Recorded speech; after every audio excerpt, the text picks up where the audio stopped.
This is what you have to look forward to with the PS5 in 2023. And also down in the description, I have a ton of links to controllers, SSDs, TVs, monitors, headsets, any accessory you need for your PS5. I have a link for it down in the description. So if you want to help me out, use those links. How's it going, everyone? Welcome to PSReady. We're back with our Not podcast. I'm here with my friend Ray. How's it going? Pretty good. It's been a pretty interesting week. Over on the Xbox side, I've been testing out this new Elite Series Core. I've been enjoying it. And we got some good news from Tokyo Game Show, but you can check that out on the Xbox version of this. We do the reverse on Xbox Ready. So if you're interested in that, check it out. If not, I'm not a beggar. Let's talk about 2023, what we got to look forward to with the PS5, because there's actually quite a lot. Do you think we're going to see Spider-Man in 2023, the new one with the Miles Morales, Peter Parker team up? Or do you think it's going to be delayed further until 2024? Well, it's never been delayed. It was announced for 2023. It was announced for 20, but you never know nowadays. Like, with they announced dates. Insomniac knows what they're doing. I think they got it pretty down pat, especially seeing how polished Miles Morales was at launch for PS5. That was like the only PS5 game that just worked flawlessly. I know it's the same map, you know, they just put snow on it. They did increase the graphics quality though, and they also re-released Spider-Man 1, Spider-Man PS4, remastered at the exact same time. And also they just showed it to Marvel, and apparently it exceeded Marvel's expectations of where they should be at. Wow. So I'm thinking, out of all the PlayStation games that we know about, that's the one I am least worried about. And it's probably the Marvel game that's in the best shape out of the ones that we're kind of hearing about. Midnight Suns, that new, Captain America, Black Panther game they just announced. I'm sure it's not going to be radically different from the past two Spider-Man games. Probably, It's probably going to have co-op because it looked like it from the trailer, obviously, but they found co-op files in the remastered version on PC. Ooh, yeah. So they were building it for that game. They built a good foundation, a good New York, a good playground for players to enjoy as Spider-Man or Miles Morales. Co-op would be sick, and especially, from the Xbox end, where we're hearing things like, oh, there's not going to be split-screen campaign co-op Halo. So thinking about a co-op experience in Spider-Man, swinging around together, all of these different moves that you can possibly synergize with, that's tantalizing, my friend. Yeah, if there's not co-op, so there's multiple ways they could do this, right? It could be you play as the different characters throughout the story, right? Like you have a Peter chapter, you have a couple Miles chapters, and then I'm assuming that instead of playing as Mary Jane this time around, you're going to be playing as Venom, since they've teased Venom. It would be cool if you're switching between them, and then they had a separate game like built in, like we saw with Ghost of Tsushima, the Legends mode, where you have co-op like missions that you can run with Miles and a second person playing as Peter, or maybe even a third person playing as Venom. Yeah, we're also definitely going to get a Horizon expansion of some sort to get that game back in people's minds. They're going to be like, hey, you skipped this game when it came out because of Elden Ring at the exact same time, like what happened with the last game. But now you can get the new version of it for $50 that has the new DLC included, the director's cut or something like that. I hope they keep going with the director's cuts. I know people are like weird with the naming, which I completely get. We know Ghost of Tsushima is turning into a movie. I think that's like 2024 is supposed to come out. Right. They already have some of the cast, I believe, is what they were saying. And it's being billed as like a pretty faithful rendition of the game, and it's going to be in Japanese, which is cool. That's going to be sick. Because they have that whole mode in Ghost of Tsushima, which allows you to play classic black and white like the samurai movies of old. Yeah, so we're going to get some good stuff there. I want to know about the stuff that we can't like automatically think of. I just talked about it yesterday where there's like 2 to 3 weeks away. They're going to reveal their new IP, their new AAA IP. I'm excited about that. I want to know what Konami is working on. There's a lot of games that are just like in the background for PS5, which is why we need a showcase. Oh, 100%. The state of plays are nice, and I think they had a really solid state of play this past one. That Ronin game was sweet. It looks pretty sick, I'm not gonna lie. And of course, the crown jewel, God of War Ragnarok, right? Yeah. I was hyped like when that finished. The only thing I will say is that, oh man, this Valkyrie, seeing them again, I was like, oh man, I don't want to fight those again. I said in my video, that was my favorite part of the game, was fighting the Valkyrie Queen and like finally beating her. That was the hardest thing I did that year in gaming, because I was on Jake Baldino's old podcast, Because Video Games. He had me on as a guest, and one of the questions was, what was your most challenging gaming moment of the year? And that was what I thought of. I was like, definitely the God of War Valkyrie fight, the Queen Valkyrie. That was really, really tough. But I'm excited for that DualSense. I'm really excited to hopefully get Thor's hammer after you beat him. Whew, yeah, I mean, God of War Ragnarok, probably going to be more or less what we saw gameplay-wise from the 2018 version, but I'm in it for the story, man. I want to know more about that prophecy that we saw when they finally made it to the peak of Jotunheim, where it suggests that something may be happening to Kratos, and Atreus is holding him in his arms. I want to see Thor, because obviously that was teased with the secret ending of God of War, and they just delivered so well on all of those expectations for fans, and I'm super excited about it. So the next thing we have to look forward to in 2023 is, of course, the PlayStation VR 2. They just did a bunch of previews. Did you see the reactions to this thing coming out of, I guess, TGS?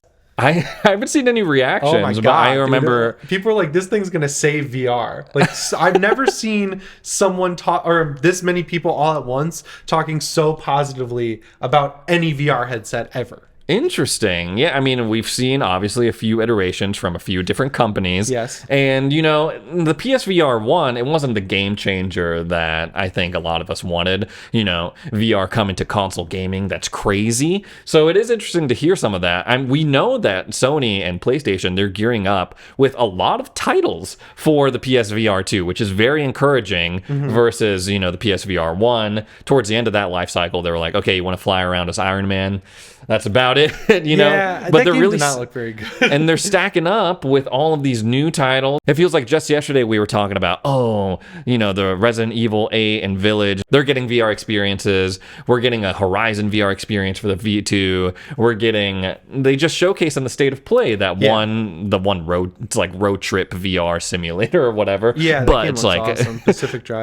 Pacific Drive, that's what it is. And yeah, so it seems like they're gearing up and putting a lot of resources to push it to make sure, hey, if you buy this headset, you're going to have a lot to play. Yeah, and the games that they let people play at this demo were Horizon Call of the Mountain, which you play as a Karja soldier, I guess, or something like that. I didn't want to get spoiled, so I didn't read too much of the plot, but I heard that the combat works super well, it's super fluid, and Sony's pegging the game at around 7 or 8 hours, which is a full campaign experience, and I bet you'll get some sort of horde mode along with it. People also got to try out Resident Evil Village, which they played a demo where they encountered Lady D, and apparently that was really cool. I think that'll be fine. I think it'll be an improvement over 7 because you're actually able to use the Sense controllers this time, whereas with 7 you had to sit with the DualShock 4, and keep the headset on, and that's what made me sick. So that was cool.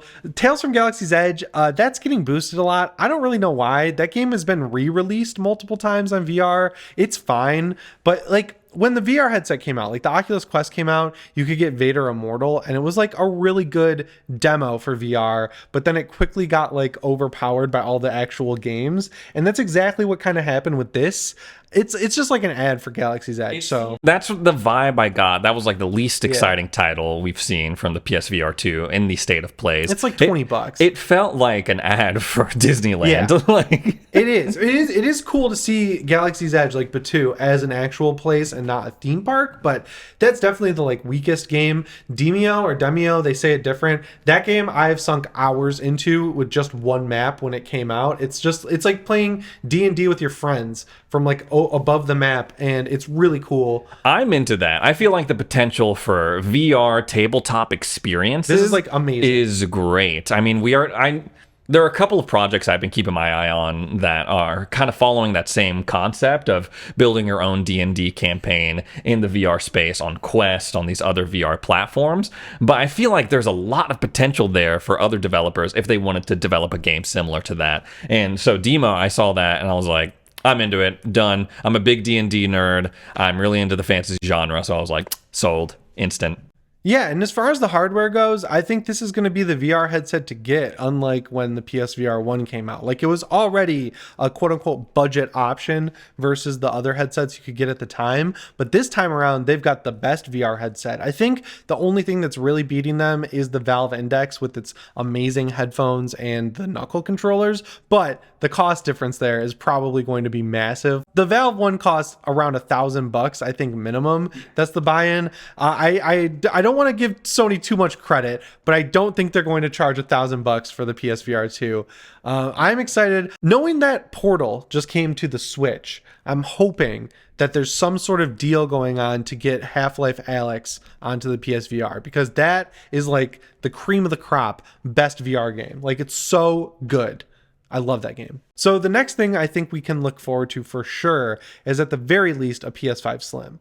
Just after looking at that one we took apart at Austin's place a couple weeks ago or last week, that thing is a PS5 Slim already. Like the motherboard's smaller, it's using less power, it's running cooler, all of the stuff that you usually see when the Slim model comes out. And they actually had to build in brackets around the motherboard to hold it in place because of how much less space it's taking up inside the chassis. That is so interesting. So yeah, so it's got the guts of a PS5 Slim, but the same chassis as the PS5 that we see to Jimmy's left. Yeah. So it's like, yeah, okay. When you put it like that, that's very reasonable, a very reasonable assumption. They just put up the price increase on the PS5 in certain regions. Do you think with the Slim they would decrease the price? I think what else would they offer? It. I think they'll increase it and it'll just be the same. Like they'll just say it runs like 20% better, increase the price because they're like, yeah, people will pay for it. I think the experiment failed in our favor, at least. Like it failed because everyone's still buying PS5s despite that price increase. They're still flying off the shelves. So no one really ended up showing any resistance to this price increase. So I bet by the end of next year, we will also feel the pain of a more expensive PS5. If they decided to put out a slim model, a smaller PS5, I feel like a lot of people would buy that. I feel like there's a huge market and need for that. Because, you know, we love our PS5s, but I feel like what people discovered when they finally got their hands on one,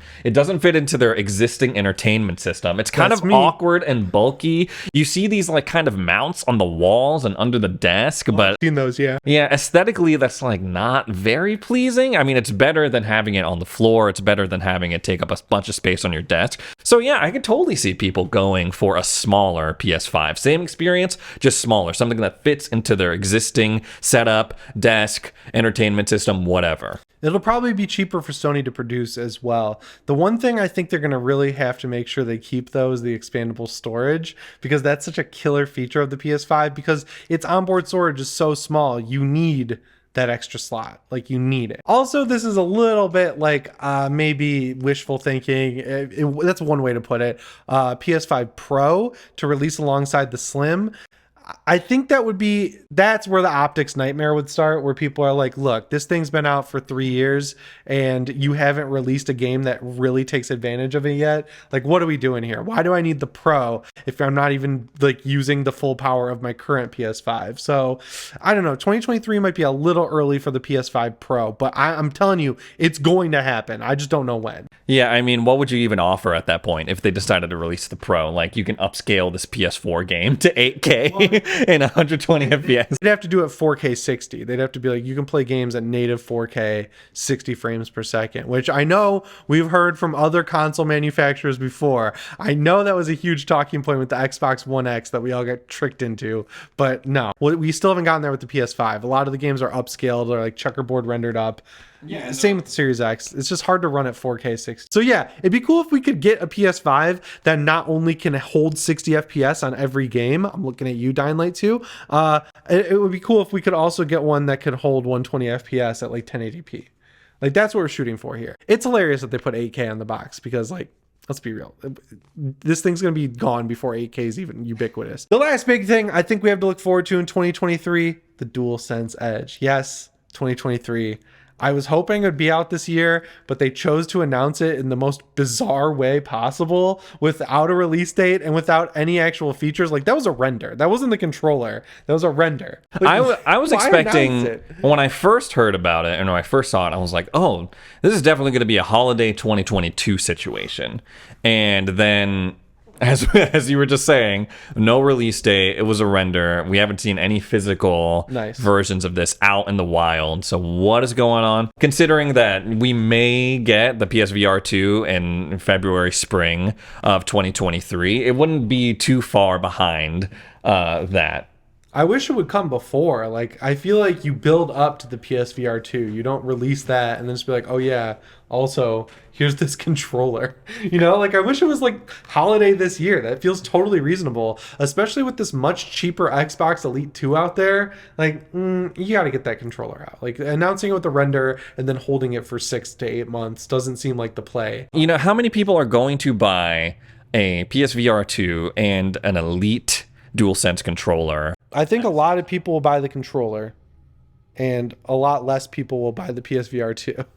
Yeah, so Like, what feel do like they want to do first? I guess would be my question. Yeah, the controller would be easy because it's like you already know this product, so we're releasing a better version of it. You should buy that, and Also- then if you still have money left over, buy the PSVR 2, or you could take out a loan, finance it through or just like a firm or wait something. for it to actually have games. Yeah, so I feel like also going hand in hand with this DualSense Edge, I'd love if they figured out some way to get DualSense features to work wirelessly on PC.